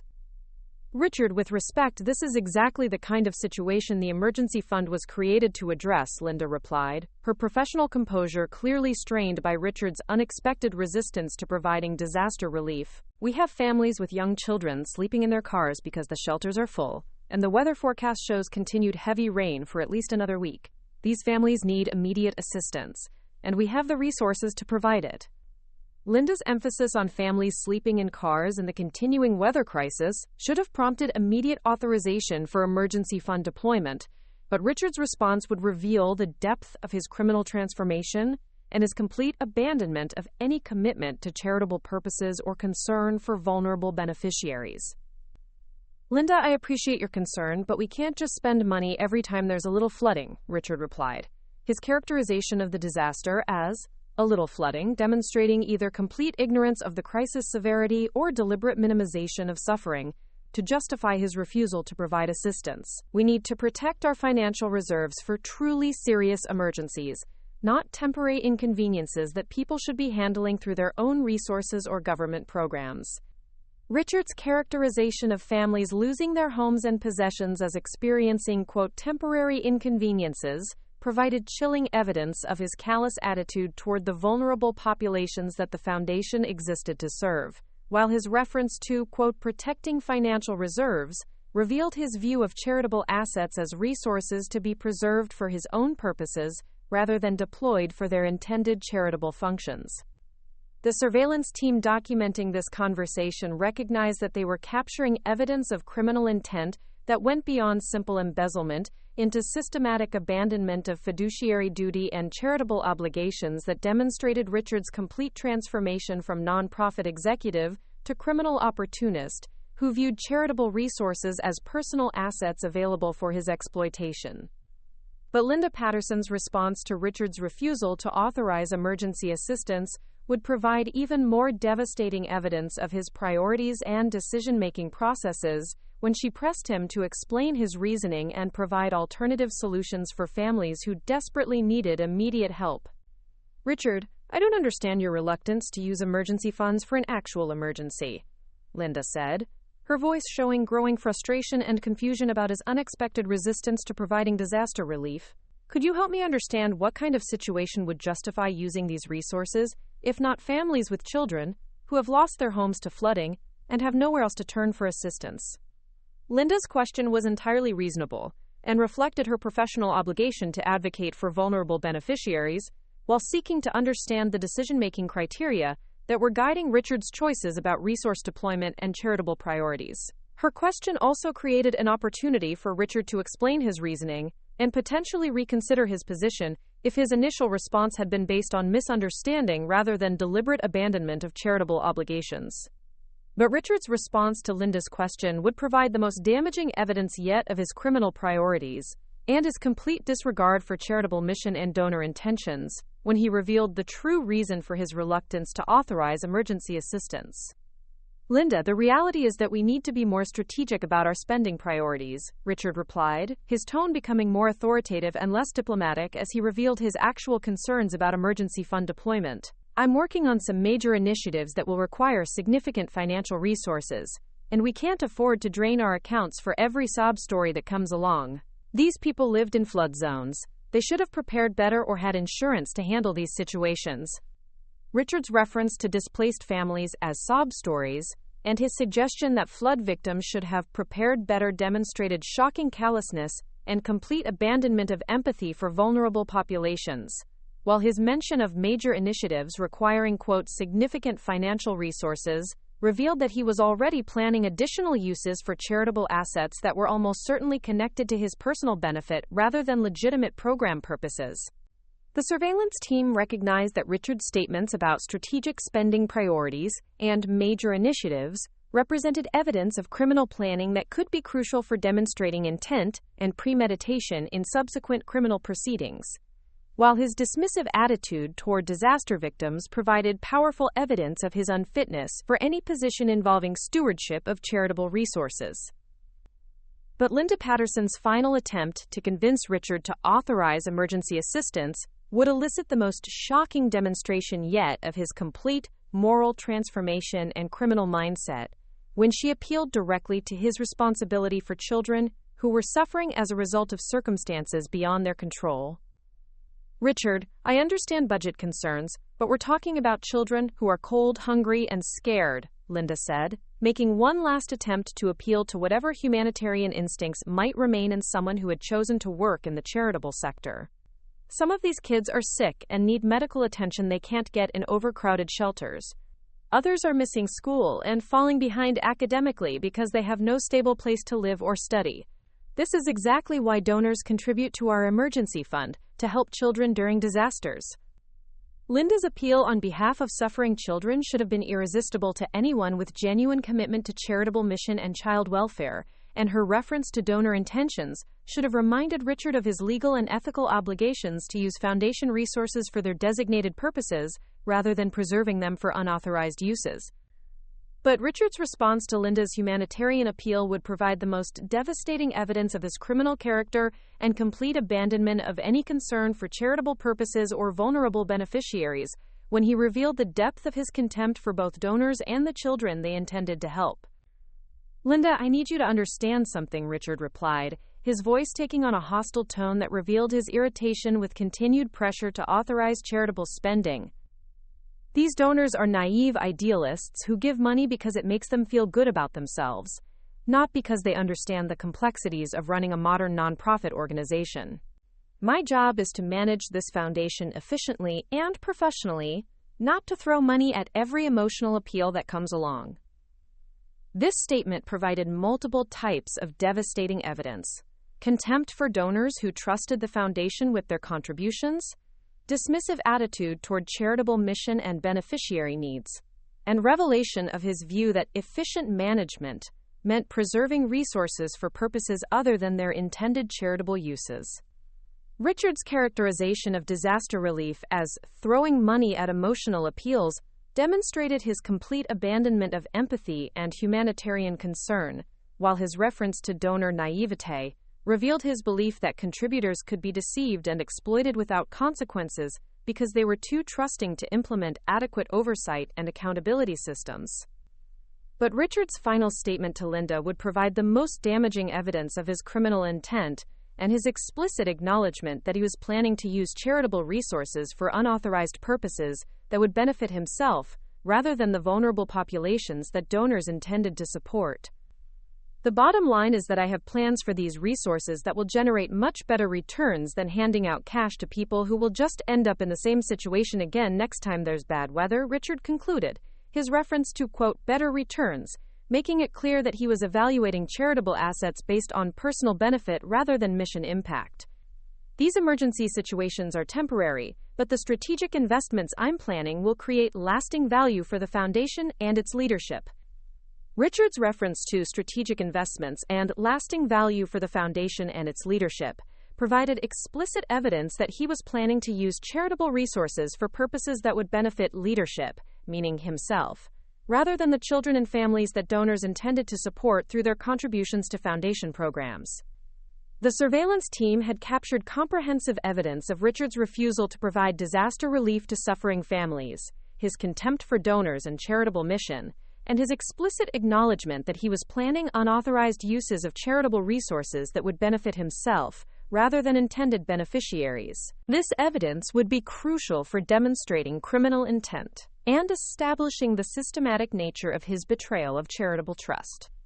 But the flooding crisis would provide additional opportunities to document Richard's criminal priorities when Linda Patterson and other staff members attempted to work around his refusal to authorize official emergency assistance by finding alternative ways to help displaced families through existing programs and volunteer efforts that would not require his direct approval. Over the following 3 days, as floodwaters continued rising and the number of displaced families increased to over 1,200, Foundation staff members led by Linda Patterson implemented an informal relief effort using discretionary funds from various programs, volunteer resources, and personal contributions from employees who were horrified by Richard's refusal to provide official disaster assistance. The surveillance team documented Richard's response to these unofficial relief efforts, capturing evidence of his anger and frustration when he discovered that staff members were finding ways to help flood victims despite his refusal to authorize emergency fund deployment. His reaction to employee initiative and compassion would provide additional evidence of his criminal priorities and his view of charitable resources as personal assets that should be preserved for his own use. I specifically told Linda not to spend foundation money on this flooding situation, and now I find out that staff members are using program funds and volunteer time to provide disaster relief anyway, Richard complained during a phone call with his personal attorney, unaware that this conversation was being recorded by surveillance equipment. These people don't understand that I'm the executive director and I make the decisions about resource allocation. They can't just ignore my authority and spend money however they want. Richard's complaint about staff members helping disaster victims revealed his view that preventing charitable assistance was more important than addressing suffering among vulnerable populations, while his emphasis on personal authority demonstrated his belief that executive power should be used to protect resources for unauthorized purposes, rather than ensuring effective deployment for charitable mission. The flooding crisis had provided the investigation team with comprehensive evidence of Richard's criminal character, including documented refusal to provide disaster relief, explicit statements about preserving resources for unauthorized strategic investments, contempt for donors and charitable mission, and anger at staff members who attempted to fulfill charitable obligations despite his opposition. This evidence would be crucial for criminal prosecution because it demonstrated that Richard's embezzlement was not simply financial misconduct, but systematic abandonment of charitable obligations and betrayal of trust that had direct consequences for vulnerable children and families who depended on foundation resources during times of greatest need. As Richard stood at that podium delivering his hypocritical eulogy about my supposed dedication to children's welfare and charitable service, the surveillance team had already documented conclusive evidence that he had refused to help over 1,200 families during a natural disaster, specifically to preserve resources for his own criminal purposes. While expressing contempt for the donors who had contributed to foundation programs, believing their money would be used to help vulnerable populations during exactly these kinds of emergency situations. The first major test had revealed the complete moral bankruptcy that would make Richard's subsequent criminal activities inevitable and ensure that his eventual prosecution would result in maximum penalties for someone who had systematically betrayed charitable trust and abandoned humanitarian obligations for personal financial gain. As Richard Blackwood concluded his hypocritical eulogy about my supposed dedication to charitable service and children's welfare, completely unaware that every word of his performance was being recorded by the woman he believed was dead and buried, I knew that the moment had arrived to reveal the truth about his systematic betrayal of charitable trust and demonstrate the devastating consequences that followed when someone fundamentally misjudged the determination of a 70-year-old philanthropist who had spent 6 months gathering irrefutable evidence of his criminal enterprise. The briefcase I carried contained not just evidence of embezzlement but documentation of a moral bankruptcy so complete that it would shock even the most cynical observers of nonprofit corruption. Richard's refusal to help flood victims, his contempt for donors, and his explicit plans to use charitable resources for personal benefit had been systematically documented through the most comprehensive investigation in nonprofit fraud history. "Thank you, Richard, for that touching tribute," I said quietly, my voice carrying clearly across the stunned silence that followed my appearance at the back of St. Catherine's Memorial Chapel. "I'm particularly moved by your commitment to continuing my work serving vulnerable children and families." The effect was immediate and devastating. Richard stared at me with the expression of someone whose entire reality had just collapsed, his face cycling through confusion, disbelief, terror, and finally the sick realization that everything he had stolen, every crime he had committed, and every callous decision he had made during the past 6 months had been observed and documented by the person he thought he had buried. "This is impossible," Richard whispered, his voice barely audible as he gripped the podium for support. "You're dead. I saw the death certificate. I organized your funeral." "Actually, Richard, I've been very much alive and systematically documenting your criminal activities since the day you thought I died," I replied, walking slowly down the center aisle while 200 distinguished guests watched in stunned amazement. "Every embezzled dollar, every fraudulent invoice, every contemptuous statement about donors and vulnerable children has been recorded and will be presented as evidence in your criminal trial." Quote. I reached the front of the chapel and placed my briefcase on the mahogany table beside the podium where Richard stood frozen in shock. "But before we discuss your extensive criminal activities, perhaps you'd like to explain to everyone here why you refused to provide emergency assistance to over 1,200 families with children who lost their homes in the flooding 3 weeks ago." The mention of the flood victims created a ripple of shocked murmurs throughout the chapel. Senator Patricia Morrison, who had allocated state emergency funds for flood relief, stared at Richard with growing horror as she realized the implications of my question. James Liu, whose technology company had donated equipment for disaster response, looked between Richard and me with obvious confusion about what was being revealed. "I don't know what you're talking about," Richard stammered, attempting to maintain his composure while his face showed the panic of someone whose carefully constructed lies were crumbling in the most public way possible. "The Foundation provided appropriate disaster response according to our established protocols." "Richard, we have complete audio and video recordings of your conversations with Linda Patterson, where you called suffering flood victims quote, sob stories, and refused to authorize emergency assistance because you needed to preserve resources for what you called strategic investments that would benefit Foundation leadership," I announced, retrieving the first set of transcripts from my briefcase.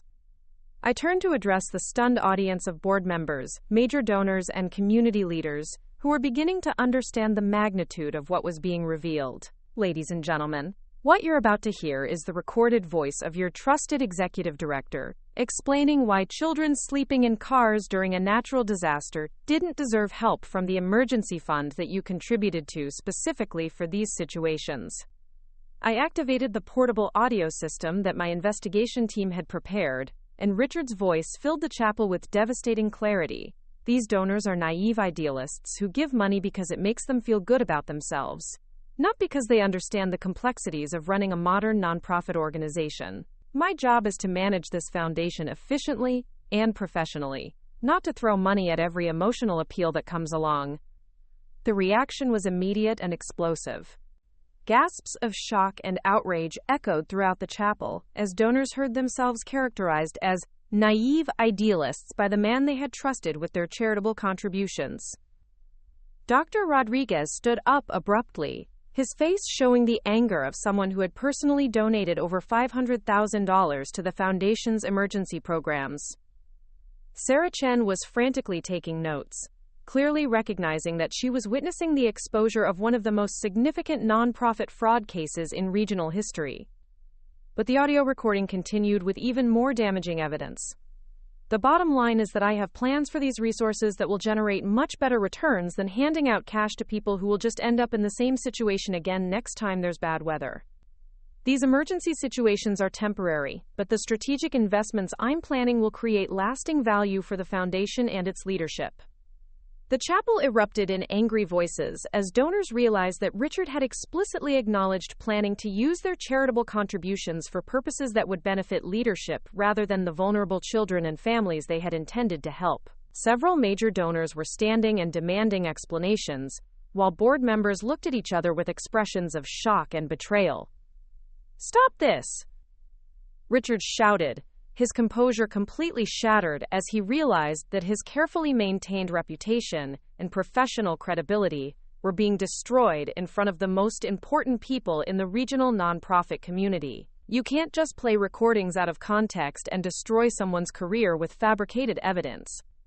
"Oh, Richard, these recordings are just the beginning," I replied calmly, retrieving additional documents from my briefcase. "We also have complete documentation of your 12 shell companies, your phantom payroll scheme, your vendor kickback arrangements, and your systematic theft of over $2.3 million in charitable funds over the past 2 years." I spread the financial evidence across the table, including bank records, corporate filings, and forensic accounting reports that documented every aspect of his embezzlement scheme. Pacific Strategy Consultants, Northwest Management Solutions, Cascade Organizational Development, all companies you created to generate fraudulent invoices while providing no services to the foundation. The documentation was overwhelming and undeniable. Corporate records showed Richard as the hidden owner of all 12 shell companies, while bank statements revealed that payments from the foundation were being deposited into accounts he controlled and immediately transferred to his personal accounts for luxury purchases, gambling activities, and investment portfolios. "We have surveillance footage of you meeting with vendors to arrange kickback payments, recorded phone calls where you joke about, quote, bleeding the do-gooders dry, and comprehensive documentation of how your theft directly reduced services to vulnerable children and families throughout our service area," I continued, retrieving additional evidence files. Dr. Kim, the social work researcher who had conducted impact assessments, stood up from the back of the chapel where she had been observing the proceedings. "Richard, our analysis shows that your embezzlement forced the elimination of housing assistance for 340 families, reduced educational support for over 800 children, and eliminated healthcare programs that served 1,200 low-income families." The human impact of Richard's crimes was staggering, and the statistical presentation by Dr. Kim made the consequences brutally clear to everyone in the chapel. These weren't victimless financial crimes. They were systematic theft from programs that provided essential services to the most vulnerable populations in the region. "You're lying," Richard screamed, abandoning any pretense of dignity or professional composure. "All of you are part of some conspiracy to destroy my reputation and steal my position. I've worked harder than anyone to improve this foundation's effectiveness and operational efficiency." His desperate denials only made the evidence more compelling. by demonstrating his complete disconnect from reality and his inability to acknowledge the harm he had caused to charitable programs and vulnerable beneficiaries. But I wasn't finished revealing the full scope of his betrayal. Richard, we also have comprehensive evidence of your previous embezzlement activities at the Pacific Coast Environmental Alliance, the Mountain West Education Foundation, and the Northern California Health Initiative. This revelation sent shockwaves through the chapel, as people realized that Richard's crimes weren't isolated incidents, but part of a systematic pattern of nonprofit fraud spanning over a decade. Board members who had been involved in his hiring process looked horrified as they realized they had been deceived by someone with an extensive criminal history. Our investigation team worked with law enforcement agencies in 3 states to document your complete criminal history, including over $800,000 in total embezzlement from charitable organizations, systematic manipulation of employment references to conceal your crimes, and a pattern of exploiting nonprofit oversight weaknesses to avoid accountability, I explained, retrieving comprehensive background investigation reports. Amanda Richardson, the attorney who had coordinated legal preparation for our investigation, stood up from her position near the middle of the chapel. Richard, federal prosecutors in Oregon, California, and Washington have already filed criminal charges including mail fraud, wire fraud, money laundering, and conspiracy to defraud charitable organizations. Warrants have been issued for your arrest in all 3 states. As if summoned by her words, federal agents entered the chapel through the main doors and began positioning themselves near the exits. Special Agent Michael Torres of the FBI's White Collar Crime Task Force stepped forward with official credentials and arrest warrant documentation. Richard Blackwood, you are under arrest for federal charges including conspiracy to defraud charitable organizations, mail fraud, wire fraud, money laundering, and violation of federal tax-exempt organization regulations, Agent Torres announced, his voice carrying the authority of federal law enforcement backed by 6 months of comprehensive investigation. Richard's reaction was the final demonstration of his character and priorities when faced with the consequences of his systematic betrayal of charitable trust. Rather than showing remorse for the children and families he had harmed, or acknowledgement of the donors he had deceived, he launched into a furious tirade that revealed the depth of his contempt for everyone who had trusted him. "This is insane," he screamed, his face contorted with rage and desperation. "You people don't understand how nonprofit organizations really work. I was trying to modernize this foundation and make it more efficient. These donors don't know anything about organizational management. They just throw money at problems without understanding strategic planning and operational effectiveness." Quote. His rant continued as federal agents approached with handcuffs. Eleanor Riverside was a sentimental old woman who didn't understand contemporary business practices. This foundation needed modern leadership that could maximize returns on investment and implement strategic resource allocation. "I was trying to save this organization from outdated thinking and inefficient spending on programs that don't generate measurable outcomes." Richard's final statements provided the most damaging evidence of all: his complete lack of remorse and his continued belief that charitable resources should be managed for returns on investment rather than serving vulnerable populations. His characterization of disaster relief and children's services as inefficient spending demonstrated that even facing federal charges, he remained convinced that his embezzlement was justified modernization rather than systematic theft from those who needed help most. As federal agents placed Richard in handcuffs and began reading his Miranda rights, I addressed the stunned audience of donors, board members, and community leaders who had witnessed the most comprehensive exposure of nonprofit fraud in regional history. "Ladies and gentlemen, today's events demonstrate why accountability, transparency, and oversight are essential in charitable organizations," I announced, my voice carrying the authority of someone who had spent 4 decades building trust with donors and 6 months ensuring that justice would be served.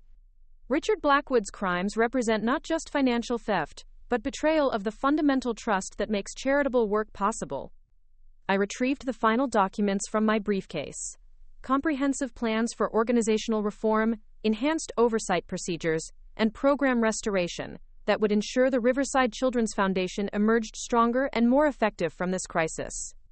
Every dollar that Richard stole will be recovered through federal asset forfeiture and civil litigation. Every program that was eliminated or reduced due to his embezzlement will be restored and expanded. Every vulnerable child and family who was denied assistance will receive the services that your contributions were intended to provide, I declared, receiving sustained applause from donors and community leaders who were relieved to know that justice would be served and charitable purposes would be fulfilled. Senator Morrison stood to address the Assembly. Drive, Riverside. Your courage in exposing this fraud and your commitment to protecting charitable resources will serve as a model for nonprofit organizations throughout the country. The accountability standards and oversight procedures you've developed should be adopted by every charitable organization to prevent similar betrayals of donor trust. Over the following months, Richard's prosecution became the most significant nonprofit fraud case in federal court history. He was ultimately sentenced to 22 years in federal prison and ordered to pay $3.7 million in restitution, representing the full amount of his embezzlement plus penalties and interest. His assets, including the luxury condominium, expensive automobiles, and investment portfolios purchased with stolen charitable funds, were seized and liquidated to compensate the foundation and restore stolen resources to their intended charitable purposes. But more importantly, the investigation methods and evidence-gathering techniques developed during our operation were adopted by law enforcement agencies, regulatory bodies, and charitable organizations throughout the United States, creating new standards for preventing and prosecuting nonprofit embezzlement that would protect countless other organizations from similar crimes. The Riverside Children's Foundation not only survived Richard's betrayal but emerged as the premier charitable organization in the Pacific Northwest, with enhanced programs, increased donor confidence, and comprehensive oversight systems that attracted additional funding and community support. Our emergency response fund was expanded to $5 million,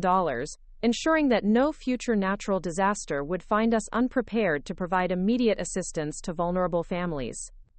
Linda Patterson was promoted to deputy director and established a national training program for emergency services coordination that has been adopted by over 200 charitable organizations. Dr. Kim's research on the impact of embezzlement on charitable beneficiaries became the foundation for federal regulations requiring comprehensive impact assessments in all nonprofit fraud cases. 3 years later, I received a letter from Richard in federal prison, not expressing remorse for his crimes or concern for the children and families he had harmed,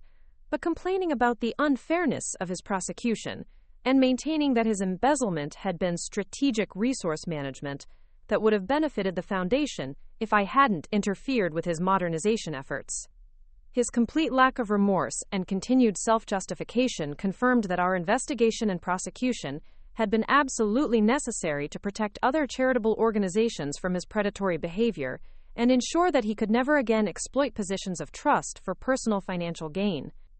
The funeral service that had begun as Richard's moment of triumph, where he believed he was finally free to plunder charitable resources without accountability, instead became the most comprehensive demonstration of justice and consequences in nonprofit fraud history. The deceased founder, who he thought could no longer threaten his criminal enterprise, had orchestrated the most sophisticated investigation operation ever conducted against charitable embezzlement, ensuring that he faced maximum penalties while providing a model for protecting nonprofit organizations from similar crimes. The lesson for the charitable sector was clear. Trust must be earned through transparency and accountability. Oversight systems must be comprehensive and continuous, and anyone who betrays charitable trust will face consequences that reflect the severity of their crimes against vulnerable populations who depend on nonprofit services for their basic needs and survival. As I watched Richard being led away in federal custody, I reflected on the importance of protecting charitable resources and donor trust through whatever means necessary, regardless of the time, effort, and resources required to ensure that justice is served and vulnerable populations receive the services that generous donors intended them to receive through their contributions to organizations they trusted to maintain the highest standards of integrity and accountability. The woman Richard thought was obsolete and safely buried had proven that experience, determination, and commitment to charitable mission were more powerful than criminal sophistication, professional credentials, and the assumption that nonprofit executives could exploit positions of trust without facing appropriate consequences for their systematic betrayal of donor confidence and charitable purpose. Richard Blackwood had learned the most expensive lesson possible about respect, accountability, and the consequences of underestimating someone who had dedicated her life to protecting charitable resources and ensuring that vulnerable children and families received the services and support that donors intended them to receive through organizations committed to the highest standards of stewardship and service.